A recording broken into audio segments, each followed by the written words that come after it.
falar sobre storages.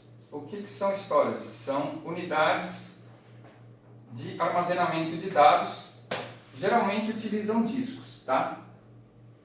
Então, por exemplo, um storage, isso daqui não é um disco, é um pendrive, mas poderia ser considerado, porque é uma unidade onde eu vou gravar informações. Tem também os discos externos, né? Esse daqui é um HD externo que você liga numa porta USB do seu computador.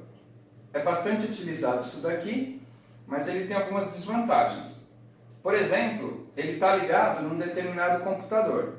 E geralmente, só a pessoa que usa aquele computador tem acesso às informações daqui. Mas, mesmo que ele tenha sido compartilhado com os outros usuários, mesmo que tenha sido colocado em rede para ser compartilhado esse HD, se o cara for embora e desligar a máquina dele, você não vai conseguir acessar as informações que estão aqui. Para isso, a gente tem equipamentos que são ligados em rede. E aí, você liga na rede, o equipamento funciona sozinho, sem precisar de um computador específico ligado nele. Por exemplo, é o caso desse equipamento aqui. Você simplesmente vai colocar os HDs aqui, tá? Vai ligar o equipamento na energia elétrica e vai conectar o equipamento no switch da sua rede.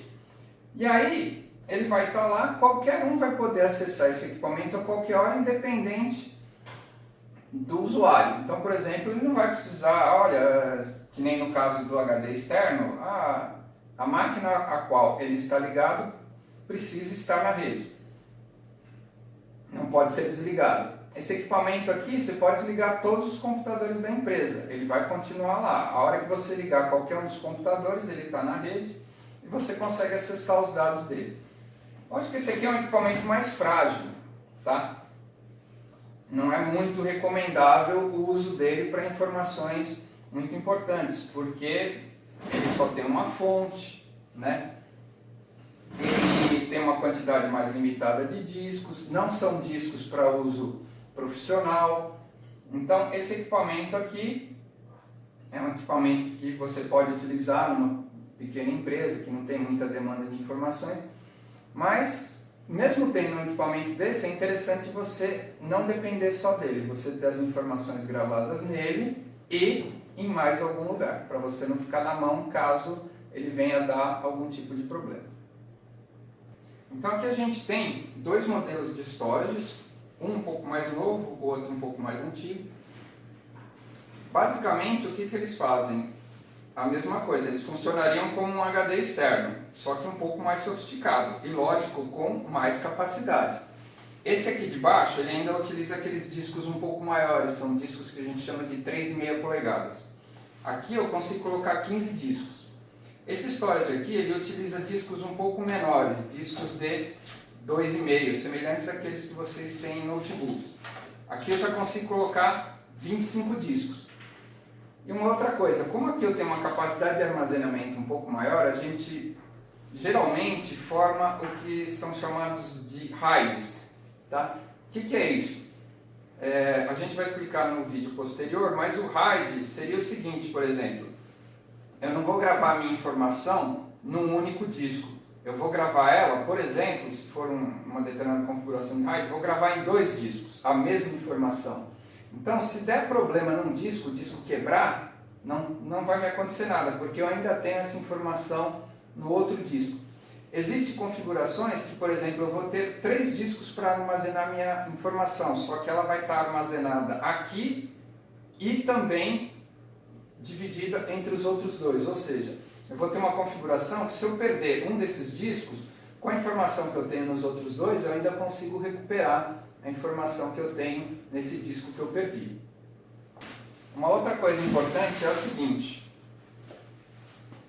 além de eu poder fazer esse esquema de RAID, em que eu vou ter vários discos e a minha informação vai estar compartilhada entre eles, que se eu perder a informação de um dos discos eu ainda consigo recuperar com o que tem nos outros, esse equipamento, veja, ele tem 2 fontes, ele só precisa de uma para funcionar. Então, por exemplo, se pifar uma das fontes, o equipamento continua funcionando sem problema nenhum, você tem tempo de ir lá e substituir a outra fonte que deu problema sem você perder as informações. Inclusive essas fontes aqui, elas podem ser retiradas muito facilmente são chamadas de fontes redundantes, tá? O equipamento funciona com uma só e o melhor de tudo, tanto a fonte quanto os discos você pode retirar e trocar sem desligar o equipamento, tá? Se der problema numa fonte, eu simplesmente retiro ela, coloco outra, sem desligar a máquina, sem parar o que eu estou fazendo. Isso vale para os discos também.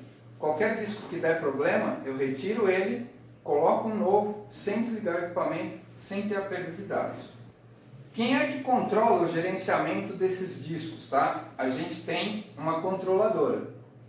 E como funciona isso? Essa controladora aqui, o que eu vou fazer? Eu vou ligá-la num servidor. Qual seria a configuração ótima? Eu tenho duas controladoras, então eu ligaria ela em dois servidores. Colocaria no que a gente chama de cluster, os dois servidores fazendo a mesma coisa, os dois servidores acessando os mesmos dados ao mesmo tempo. Por quê? Se eu tiver problema num dos servidores, ou numa das controladoras, o outro servidor que está ligado na outra controladora vai continuar a trabalhar normalmente.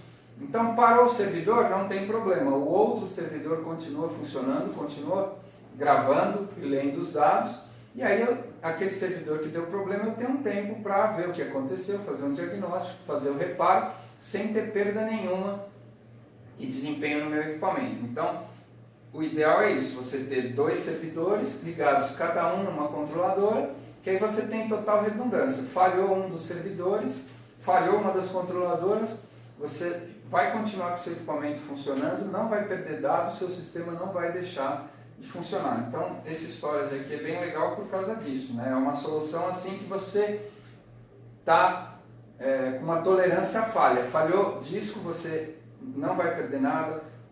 Deu problema numa fonte, ele vai continuar funcionando com a outra. Deu problema numa controladora, a outra continua funcionando. Você pode inclusive trocar ela também sem desligar o equipamento.